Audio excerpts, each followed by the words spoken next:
नमस्कार मैत्रिणींनो, मी वर्षा फॅशन या युट्यूब चॅनल मध्ये तुमचं अगदी मनापासून स्वागत करते। तर मैत्रिणींनो, आजच्या व्हिडिओमध्ये आपण बघणार आहोत फक्त एकाच आयताकृती कापडापासून 2-3 दिवसाच्या प्रवासासाठी ट्रॅव्हल बॅग। तर त्यासाठी बघा मी इथे अशा पद्धतीचा एक साडीचा कपडा घेतलेला आहे। तुम्ही तुमच्याकडे जो कोणता कपडा अवेलेबल असेल त्याचा वापर आजच्या आयडियासाठी करू शकता आणि अगदी साध्या आणि सोप्या पद्धतीने मी तुम्हाला आजची जी ट्रॅव्हल बॅग आहे, प्रवासी बॅग आहे ना, ते दाखवणार आहे। तर एकच आयताकृती कापड लागणार आहे, तर नक्कीच तुम्हाला आवडणार आहे, यूजफुल वाटणार आहे। तर प्लीज प्लीज प्लीज व्हिडिओला लाईक करा, हाईप करा आणि असेच नवीन नवीन यूजफुल आणि युनिक व्हिडिओ बघण्यासाठी आपल्या वर्षा फॅशन चॅनलला नक्की सबस्क्राइब करा। तर चला सुरू करूया आजच्या व्हिडिओला। तर मैत्रिणींनो, आजच्या आयडियासाठी बघा मी इथे गोणी घेतलेली आहे, म्हणजे गव्हाची, तांदळाची कोणतीही एमटी गोणी तुमच्याकडे असेल तर ती तुम्ही इथे घेऊ शकता। तर याची लांबी मी घेतलेली आहे 31 इंच, ठीक आहे, आणि रुंदी घेतलेली आहे 21 इंच।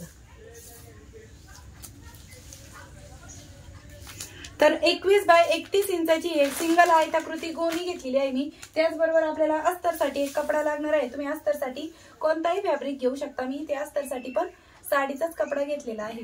तर सर्वात खाली अस्तर, मध्यभागी गोणी आणि वरतून जो मेन फॅब्रिक घेतलेला आहे ना, त्याचा अगोदर आपल्याला उलटा सुईचा बघून घ्यायचा आहे आणि राईट साइड बरोबर वरतून ठेवायची आहे या पद्धतीने, आणि यावरती तिरप्या टिपा मारून क्विल्टिंग करून घ्यायची। तर ठिकठिकाणी अगोदर आपल्याला आहे ना टाचणी लावून घ्यायचे, म्हणजे मशीनवर उचलताना हा कपडा खूप सरकू शकतो आणि क्विल्टिंग करताना पण सोपं जातं। आता क्विल्टिंग करताना मी इथे 5 नंबरची शिलाई आहे ती सेट करून घेतलेली आहे ना। अशा तिरप्या टिपा आहेत त्या आपल्याला पूर्ण कापडावरती देऊन घ्यायचे आणि त्यानंतर गोणीपेक्षा जेवढा काही एक्स्ट्राचा फॅब्रिक असेल ना, अस्तर आणि मेन फॅब्रिक, ते आपल्याला कट करून घ्यायचं आहे, कारण की गोणीचं माप आपलं फायनल मेजरमेंट असतं। तर लाईट नाही, त्यामुळे इथे थोडंसं उजेडाचा प्रॉब्लेम येऊ शकतो मैत्रिणींनो, तुम्हाला आमच्या तिकडे लाईटचा खूप प्रॉब्लेम असतो। तर चला क्विल्टिंग कंप्लीट करून घेते। तर अशा प्रकारे मैत्रिणींनो, आपण या कापडावरती तिरप्या टिपा मारून क्विल्टिंग करून घेतलेली आहे, अस्तर, गोणी आणि वरतून मेन फॅब्रिक। बघा या पद्धतीने तो दिसत आहे, ठीक आहे। आता यानंतर आपल्याला बेल्ट तयार करून घ्यायची आहे। त्यानंतर मैत्रिणींनो, बेल्ट साठी मी इथे ना गोणी आहे ती कट करून घेतलेली आहे। तर इथे मी बेल्ट घेतलेला आहे, साधारणतः 30 इंच लांबी घेतलेली आहे आणि रुंदी घेतलेली आहे 1 इंच। तुम्ही याच्यापेक्षा कमी जास्त करू शकता, 1-2 इंच। आणि साडीचा कपडा पण घेतलेला आहे 2 बेल्ट साठी। या पद्धतीने आपल्याला हे दोनही बेल्ट आहेत ते स्टिच करून घ्यायचे आहेत। तर चला मी दोन्ही बेल्ट स्टिच करते। सध्या लाईट नाही, त्यामुळे तुम्हाला उजेडाचा प्रॉब्लेम येऊ शकतो। तर अशा प्रकारे मैत्रिणींनो, हे दोनही बेल्ट आहेत ते मी स्टिच करून घेतलेले आहे। बघा दोन्ही कडेने आपण याच्यावरती टिपा मारून घेतलेले आणि फायनली बेल्ट स्टिच झाल्याच्या नंतर ते लावायचे कसे ते सांगते। आता बघा, जिकडनं आपली रुंदीची साईड आहे, तर बघा 21 इंच ज्या साईडने आहे ना, त्याच साईडने आपल्याला याचा सेंटर काढून घ्यायचा आहे। तर अशा पद्धतीने आपल्याला कपडा फोल्ड करायचा, सेंटरला एक मार्क करायचा आणि सेंटर पासून आपल्याला 3 इंच इकडे आणि 3 इंच तिकडे अशी ही मार्किंग करून घ्यायची। आणि याच्या खाली पण आपल्याला डाऊन 3 इंचावरती मार्क करायचं आहे आणि 3च्या खाली परत 3 इंचावरती अजून एक मार्किंग करायची, म्हणजे तिथपर्यंत आपल्याला बेल्ट स्टिच करायचा आहे त्यासाठी।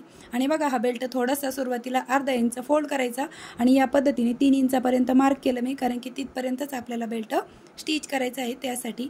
तर इथे आपण लगेचच अगोदर टाचणी लावून घेऊया, म्हणजे आपल्याला स्टिच करायला सोपं जाईल।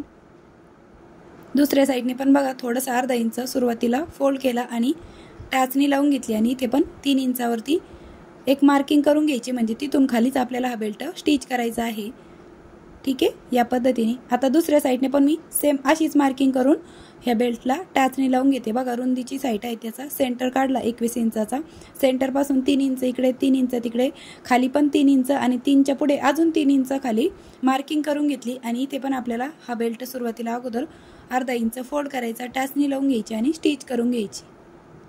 अगदी सोपं आहे मैत्रिणींनो। तर चला मी हे दोन्ही पण बेल्ट आहेत ना ते स्टिच करून घेते आणि दाखवते तुम्हाला स्टिच झाल्याच्या नंतर।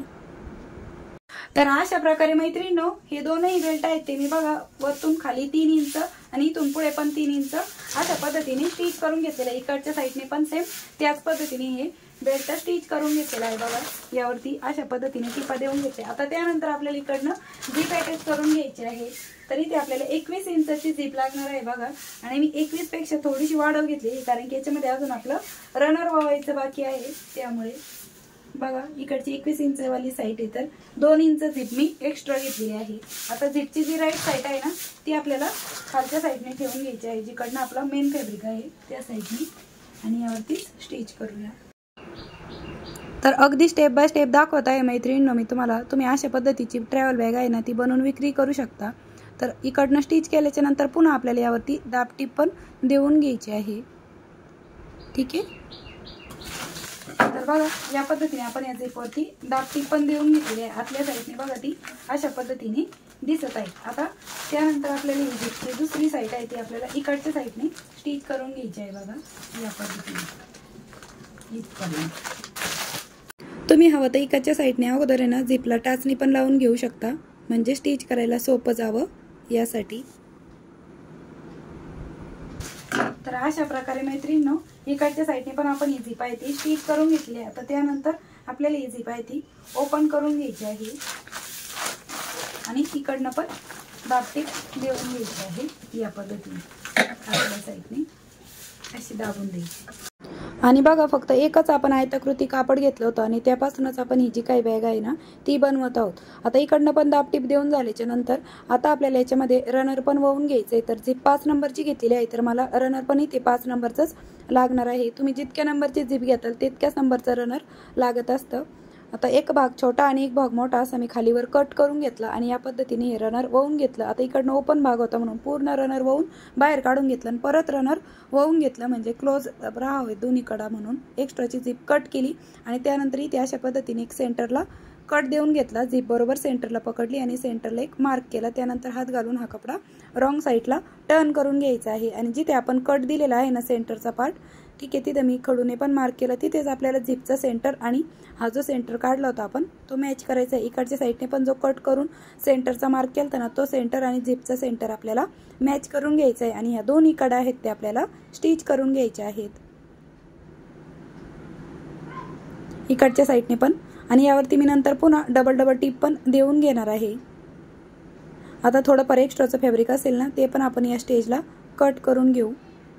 आणि जिथे झिप आहे ना तिथे आपल्याला मशीन मागे पुढे करत खूप सारी लॉकची टीप देऊन घ्यायची, म्हणजे मजबूती राहते. आता त्यानंतर आपल्याला शिलाईच्या पुढे इथे 3 इंचावरती मार्क करायचे आणि इकडनं पण 3 इंच, म्हणजे 3 बाय 3 इंचाचा इथे जो चौकोन आहे ना तो आपल्याला कट करून घ्यायचा आहे. आता बघा जशी मार्किंग केली ना तशीच आपण याची कटिंग करून घेऊया. आणि हाच आपण हा कट केलेला पार्ट आहे ना तो आपल्याला दुसऱ्या कॉर्नरवरती ठेवून घ्यायचा आहे आणि इकडनं पण मार्किंग करून घ्यायची आहे, म्हणजे 4ही कॉर्नर आपल्याला 3 बाय 3 इंचाचे कट करून घ्यायचे आहेत. एकच कॉर्नर मी कट केलेला पार्ट होता ना तोच ठेवून मार्किंग करून घेते आहे, म्हणजे सारखं सारखं आपल्याला इंच टेप लावण्याची गरज पडत नाही, लवकर कट होतात आपले 4ही पार्ट. आता त्यानंतर हे कट झाल्याच्या नंतर इकडनं आहे ना आपल्याला थोडी थोडी लॉकची टीप द्यायची, कारण की कट केल्याच्या नंतर तिथली जी शिलाई असते ना ती उसवल्या गेलेली राहते. तिथे लॉकची टीप दिली आणि त्यानंतर आपल्याला हा जो कॉर्नर आहे ना तो या पद्धतीने पकडून स्टिच करून घ्यायचा आहे. यावरती बघा स्टार्टिंगला एंडिंगला आहे ना मी लॉकची टीप देऊन घेतली आणि परत डबल टीप दिली. आता राहिलेले पण 3 कॉर्नर सेम याच पद्धतीने मी स्टिच करून घेते. तर अशा प्रकारे मैत्रिणींनो राहिलेले 3 कॉर्नर पण मी इथे स्टिच करून घेतलेले आणि फायनली 4ही कॉर्नर आपले स्टिच करून झाल्याच्या नंतर आता आपल्याला ही झिप आहे ती ओपन करून घ्यायची आणि ही बॅग राईट साईडला टर्न करून घ्यायची आहे. तर बघा मैत्रिणींनो किती साध्या आणि सोप्या पद्धतीने मी तुम्हाला 2-3 दिवसाच्या प्रवासासाठी ट्रॅव्हल बॅग, प्रवासी बॅग कशी शिवायची ती अगदी सविस्तर आणि डिटेल दाखवण्याचा एक प्रयत्न केलेला आहे. तर नक्कीच तुम्हाला माझी शिकवण्याची सांगण्याची पद्धत आवडली असेल तर एक छोटंसं लाईक करा, हाईप करा आणि कमेंट मात्र नक्की करा. तर चला आता याच्यामध्ये मी तुम्हाला काही कपडे पण ठेवून दाखवते. तर तुम्ही इथे काउंट करू शकता माझे किती ड्रेस मी ठेवलेले आहेत ते. बघा ड्रेसच ठेवून दाखवत आहे मी, कारण की 2-3 दिवसासाठी तुम्ही आरामात तुमच्या याच्यामध्ये बघा भरपूर कपडे बसतात आणि शिवायला पण सोपी आहे आणि तुम्ही नक्की ट्राय करू शकता. आणि ट्राय करून झाल्यावरती मला पण सांगा की तुम्ही शिवल्यानंतर तुम्हाला जमली का किंवा कशी तयार झाली ते. ठीक आहे. तर जेवढे बसतील तेवढे कपडे आपण याच्यामध्ये ठेवून घेऊया आणि भरपूर कपडे बसतात याच्यामध्ये. आणि त्यानंतर आपण ही जी झिप आहे ना याची ओपनिंग पण बघा किती वाईड ओपनिंग आहे, क्लोज करून घेतली. ठीक आहे. तर या पद्धतीने आपण याच्यामध्ये काही कपडे पण आहेत ते ठेवून घेतलेले आहेत. आणि कपडे ठेवल्याच्या नंतर आता तुम्हाला याचा प्रॉपर शेप कळत असेल. बॉटमच्या साईडने बघा या पद्धतीने दिसत आहे.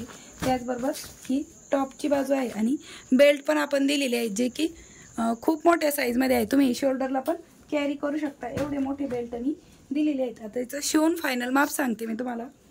तर याची रुंदी आहे बघा 9 इंच, उंची सांगते, उंची आहे 6.5 इंच आणि लांबी आहे 13.5 इंच आणि टॉपची तर उंची मी तुम्हाला सांगितली 9 इंच. तर या पद्धतीने आपली खूप सुंदर अशी 2-3 दिवसाच्या प्रवासासाठी ट्रॅव्हल बॅग आहे ती बनून तयार झालेली आहे बघा. आणि एकाच आपण आयताकृती कापडापासून ही बनवलेली आहे. तर मैत्रिणींनो, कशी वाटली तुम्हाला आपली आजची ही आयडिया ते पण मला कमेंट करून नक्की सांगा. व्हिडिओ युजफुल वाटला असेल, आवडला असेल तर प्लीज प्लीज प्लीज व्हिडिओला जाता जाता लाईक करा, शेअर करा आणि असेच नवीन नवीन युजफुल आणि युनिक व्हिडिओ बघण्यासाठी आपल्या वर्षा फॅशन चॅनलला नक्की सबस्क्राईब करा. तर भेटूया पुन्हा नेक्स्ट व्हिडिओमध्ये. तोपर्यंत bye bye. Thanks for watching. Shri Swami Samarth. जय जिजाऊ, जय शिवराय. आणि तुम्हाला शोल्डरला पण कॅरी करून दाखवते बघा. या पद्धतीने तुम्ही शोल्डरला पण कॅरी करू शकता.